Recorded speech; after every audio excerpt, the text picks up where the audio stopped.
This is the Caterham 7 Supersport R. It was released in February 2013 and it costs you just under £25,000 as a starting price.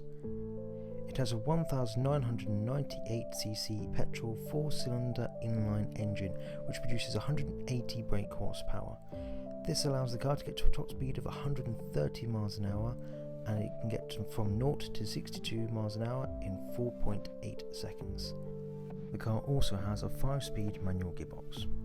Little extra information for you, the fuel tank is 36 litres in capacity and the wheels are 13-inch alloys. It is a rear-wheel drive car with the engine at the front. For more videos like this, please press the subscribe button and like the video. Thank you for watching. Goodbye.